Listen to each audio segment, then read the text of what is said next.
Hello students of standard 6. In this video we are going to learn our mathematics practice set number 31.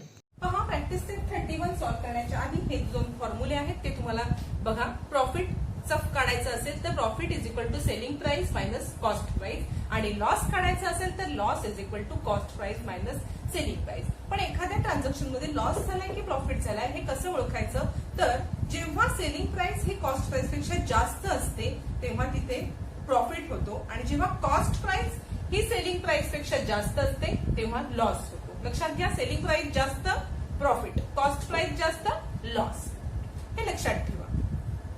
पहा इथे तुम्हाला first example दिलेलं आहे. The cost of price and selling cost price and selling price are given in the following table. Find out where there was a profit or a loss and how much it was. एक transaction तुम्हाला दिलेलं आहे, काही गोष्टींची cost price दिलेली आहे, काही गोष्टी आणि त्याच गोष्टींची सेलिंग प्राइस पण दिलेली आहे. मग ह्या प्रत्येक ट्रान्झॅक्शन मध्ये प्रॉफिट झालंय की लॉस झालाय ते लिहायचं आहे आणि किती झालाय हे लिहायचं आहे.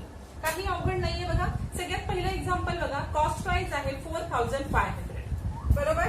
रुपीज मध्ये आहेत, हे दोन्ही रुपीज मध्ये दिलेले आहे. सेलिंग प्राइस आहे 5000.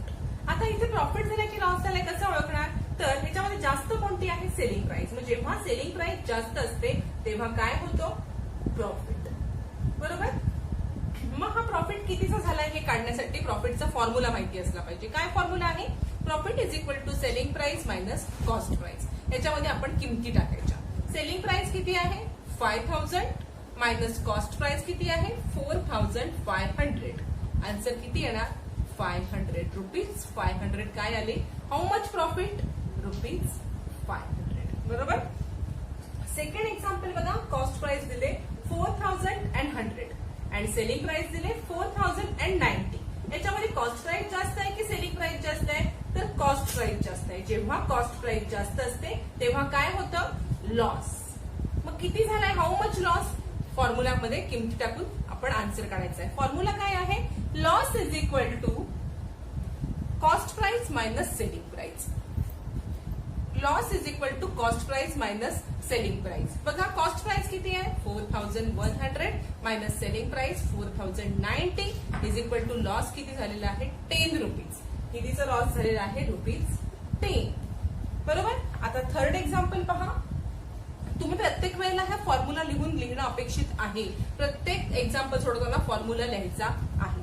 थर्ड एक्झाम्पल बघा. कॉस्ट प्राइस आहे 700, सेलिंग प्राइस आहे 799. कोणती प्राइस जास्त आहे, तर सेलिंग प्राइस. जेव्हा सेलिंग प्राइस जास्त असते तेव्हा काय होतो, प्रॉफिट. प्रॉफिटच्या फॉर्म्युल्यामध्ये किमती टाकूया. Selling price is equal to 799 minus 700 म्हणजे प्रॉफिट किती झालेला आहे rupees 99. How much profit rupees 99. Fourth example बघा. कॉस्ट प्राइस आहे 1000 आणि सेलिंग प्राइस 920. कोणती प्राइस जास्त आहे याच्यामध्ये कॉस्ट प्राइस जास्त आहे. पहा 1000 कॉस्ट प्राइस आहे, सेलिंग प्राइस 920 आहे म्हणजे कॉस्ट प्राइस जास्त आहे. जेव्हा कॉस्ट प्राइस जास्त असते तेव्हा काय होतो, तेव्हा होतो लॉस.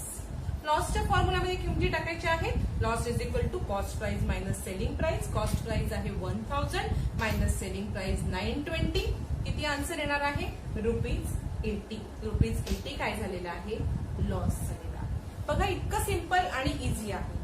इथे आपण फर्स्ट क्वेश्चन क्लिअर केलेला आहे. आता आपण सेकंड क्वेश्चन पाहणार आहोत. वर्ड प्रॉब्लेम आहे सेकंड आपलं. सेकंड एक्झाम्पल काय आहे आपलं. A shopkeeper brought a bicycle for rupees 3000 and sold the same for rupees 3400. How much was his profit. शॉपकीपरने 3000 सायकल खरेदी केलेली आहे आणि 3400 ला विकलेली आहे, तर त्याचं प्रॉफिट किती झाले विचारले. ज्या किमतीला त्यांनी शॉप खरेदी केलेली आहे ती किंमत त्याची झाली कॉस्ट प्राइस. किती आहे cost price rupees 3000. Selling price किती आहे, त्यांनी कितीला सोल्ड केलेली आहे ती, तर रुपीज 3400.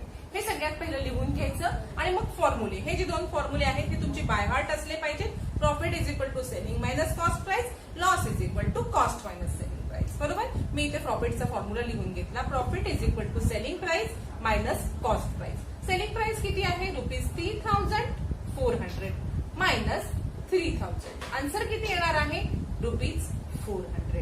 काय आलेलं आहे? प्रॉफिट किती झालाय शॉपकीपरला? ₹400. मग आपण वर्ड प्रॉब्लेम आहे म्हणून आन्सर वर्ड मध्ये द्यायचं. So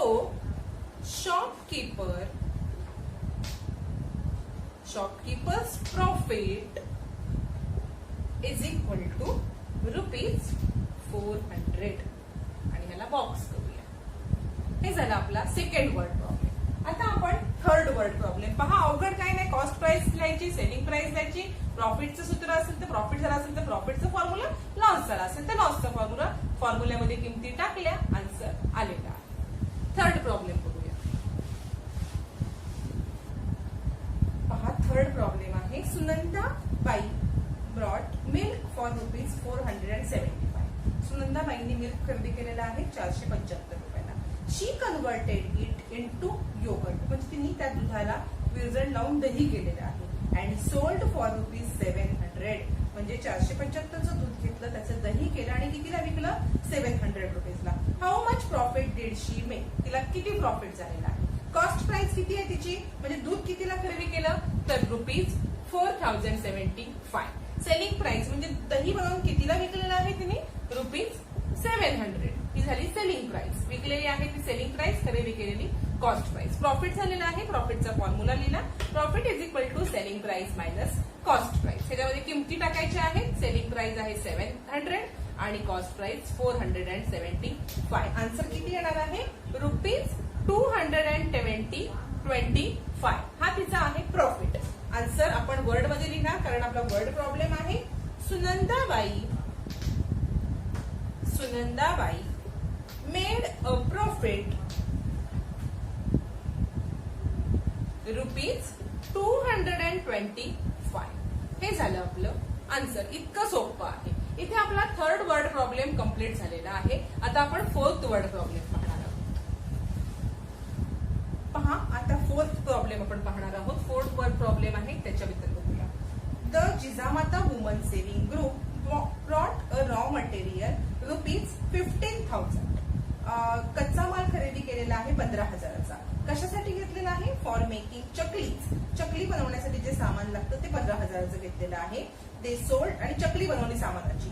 they sold chakli for ₹22,050. 22,050 ला त्यांनी त्या चकल्या बनवून विकलेल्या आहेत. How much profit did the woman saving group make, म्हणजे WSG make, woman saving group make. म्हणजे तिने जेवढ्या किमतीला रॉ मटेरियल खरेदी केलं ती झाली कॉस्ट प्राइस आणि जेवढ्या किमतीला चकल्या विकल्या ती झाली सेलिंग प्राइस. मग किती किमतीला खरेदी केलं? तर ₹15,000 आणि चकल्या बनवून कितीला विकलेल्या आहेत? ₹22,050. Cost price 15,000, selling price 22,050. Profit झालेला आहे म्हणून मी प्रॉफिटचा फॉर्म्युला लिहून घेतला. Profit is equal to selling price minus cost price. याच्यामध्ये किमती टाकायच्या. सेलिंग प्राइस किती आहे? 22,050 मायनस कॉस्ट प्राइस आहे 15,000. किती आन्सर आलेला आहे आपलं? याचं जर आपण सबट्रॅक्शन केलं तर आन्सर येणार आहे ₹7,050. तुम्ही जर हे सबट्रॅक्शन करून पाहिलं तर तुमचं आन्सर येणार आहे 0, 5, 0 आणि 7. ₹7,050. आणि तुम्ही इथे लिहायचं आहे. So women's saving group made a profit of ₹7,050. 7,050 रुपीजचं प्रॉफिट बनवलेलं आहे. हे तुम्ही रफ वर्क मध्ये करायचं आहे. ह्याच्या गणित तुमच्या ह्या प्रॉब्लेम मध्ये लिहायचं आहे. इथे आपला फोर्थ प्रॉब्लेम कम्प्लीट झालेला आहे. आता आपण फिफ्थ वर्ड प्रॉब्लेम काय आहे तो पाहूया. पहा आता आपलं फिफ्थ एक्झाम्पल आहे. इथे थोडंसं तुम्हाला सिम्पल नाही तर थोडं फिरवून दिलेलं आहे पण काही घाबरायचं नाही. आपण स्टेप बाय स्टेप सोडवत जायचं. फर्स्ट आहे फिफ्थ प्रॉब्लेम आहे. Pramod brought 100 bunches of methi greens for ₹400. प्रमोदने 100 जुड्या घेतलेल्या आहेत मेथीच्या 400 रुपयाला. पहा हा. In a sudden downpour 30 of bunches of his hand cart got spoil. म्हणजे पहा त्यातल्या 30 आहेत त्या खराब झालेल्या आहेत. हा 30 खराब झाल्या. किती घेतल्या होत्या? 100. आणि 30 खराब झाल्या. ही sold the rest at the rate of 5 rupees.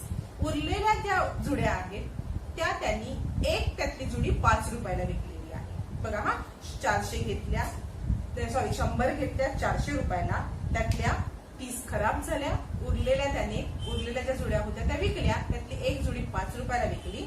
अशा पद्धतीने तुम्हाला माहिती दिलेली आहे. Did he make a profit और लॉस, हाऊ मच. या ट्रान्झॅक्शन मध्ये त्याला प्रॉफिट झालाय की लॉस झालाय आणि किती. याच्यासाठी सगळ्यात पहिले तुम्हाला कॉस्ट प्राइस आणि सेलिंग प्राइस काढायला लागेल. जी तुम्हाला पूर्णपणे दिलेली नाहीये ती तुम्हाला व्यवस्थित काढून घ्यायला पाहिजे आधी. पहा, आपण आधी काय करणार.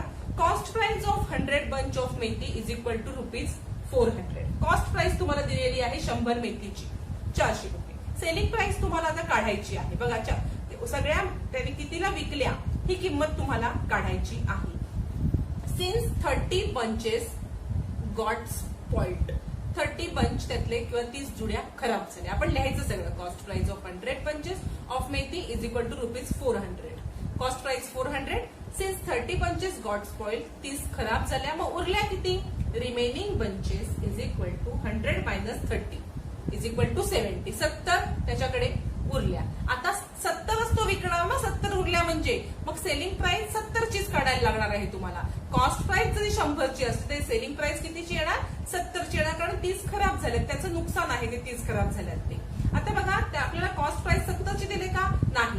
सेलिंग प्राइस 70ची दिले नाही, तर सेलिंग प्राइस 1 बंचची दिले.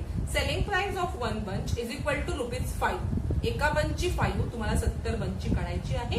Selling price of 70 bunches is equal to 70 multiply by 5. काय करायला लागणार आहे तुम्हाला. 70 मल्टिप्लाय बाय 5 केलं असता तुमची सेलिंग प्राइस किती आली. ₹350. कॉस्ट प्राइस किती आहे 400. बरोबर.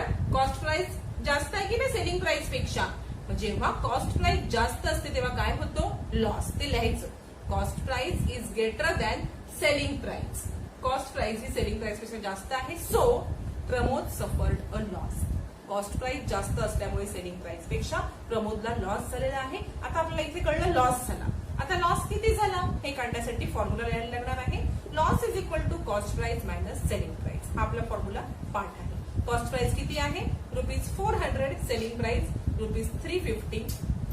लॉस किती रुपयाचा झालेला आहे ₹50. वर्ड प्रॉब्लेम आहे. आन्सर आपण वर्ड मध्ये लिहिणार आहोत. Pramod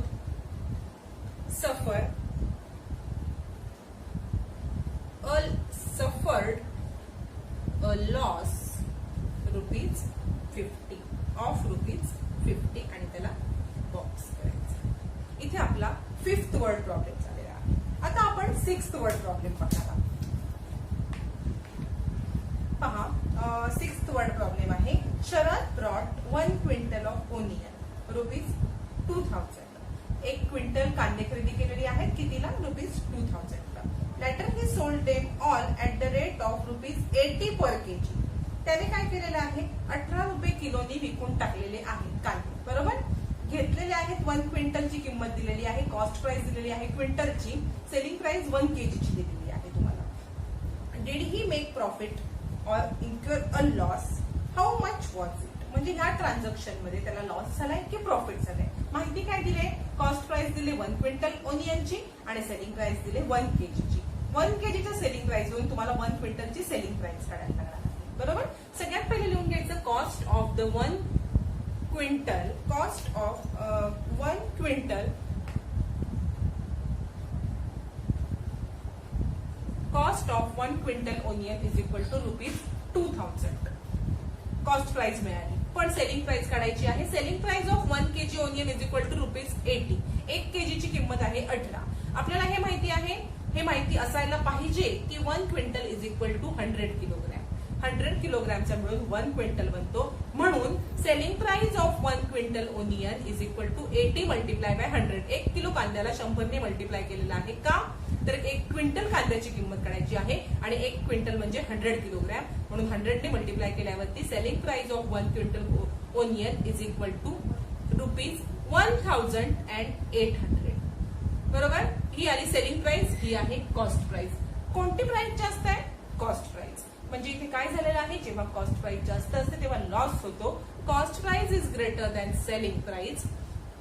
cost price is greater than selling price. So Sharad सफर अ लॉस. कॉस्ट प्राइस जास्त असल्यामुळे शरदला लॉस झालेला आहे. लॉसचा आपण फॉर्म्युला लिहायचा. Loss is equal to cost price minus selling price. ह्याच्या किमती टाकायच्या. कॉस्ट प्राइस किती आहे 2000 मायनस सेलिंग प्राइस 1800. किती लॉस झालेला आहे ₹200. वर्ड प्रॉब्लेम आहे. आन्सर वर्ड मध्ये लिहिणं अपेक्षित आहे. Sharad incurred a loss of ₹200. इथे आपला 6th वर्ड प्रॉब्लेम कंप्लीट झालेला आहे. शरदला ₹200 लॉस झालेला आहे. आता ह्या एक्सरसाइज मधला एक लास्टचा वर्ड प्रॉब्लेम आहे तो आपण पाहणार. पहा 7th and last word problem आहे. Kantabai brought 25 sarees for wholesale from a wholesale merchant for ₹10,000. तिने होलसेल मर्चंट कडून 25 साड्या घेतलेल्या आहेत विकत. कितीला 10,000ला. And sold them all at ₹460 each. तिने त्या विकलेल्या आहेत. विकण्यासाठीच घेतलेल्या आहेत एवढ्या साड्या. एक साडी ₹460 विकलेली आहे. एवढी तुम्हाला माहिती दिलेली आहे. How much profit did Kantabai get in this transaction. या ट्रान्झॅक्शन मध्ये तिला किती प्रॉफिट झालेलं आहे. बघा कॉस्ट प्राइस तुम्हाला 25 साडीची दिलेली आहे. ती लिहून घ्यायची. Cost price of 25 sarees is equal to 10,000. बरोबर. पण सेलिंग प्राइस 1 साडीची दिली. त्याच्यावर तुम्हाला 25 साडीची सेलिंग प्राइस काढायला लागणार आहे. Selling price of 1 saree is equal to ₹460. Selling price of 25 sari काढायची. 1 साडीची दिलेली आहे. 25 साडीची आपण काढायची आहे. कशी 25 मल्टिप्लाय बाय 460. 25 नी एका साडीच्या किमतीला मल्टिप्लाय करायचं आहे. आन्सर येणार आहे ₹11,500. ही आली आपली 25 साडीची सेलिंग प्राइस. ही आली 25 साडीची cost price. Selling price is greater than cost price. Profit झालेला आहे आपल्याला. ह्या एक्झाम्पल मध्ये सांगितलेलं आहे की किती प्रॉफिट झालंय. विचारलं नाही प्रॉफिट की लॉस. दिलेलंच आहे profit. Selling price is greater than cost price. हे लिहिलं तरी चालेल, नाही लिहिलं तरी चालेल. प्रॉफिटचा फॉर्म्युला लिहायचा. कारण आपल्याला एक्झाम्पल मध्ये ऑलरेडी सांगितलं की प्रॉफिट झालाय. किती तो तुम्हाला काढायचा आहे. प्रॉफिटचा फॉर्म्युला लिहा. Selling price minus cost price. किती आहे selling price 11,500 minus cost price आहे 10,000. आन्सर किती येणार आहे ₹1,500. काय झालेलं आहे प्रॉफिट. आणि इथे आन्सर आपण वर्ड मध्ये लिहायचं आहे. वर्ड प्रॉब्लेम असल्यामुळे. Kantabai made a profit of ₹1,500. इथे आपला 7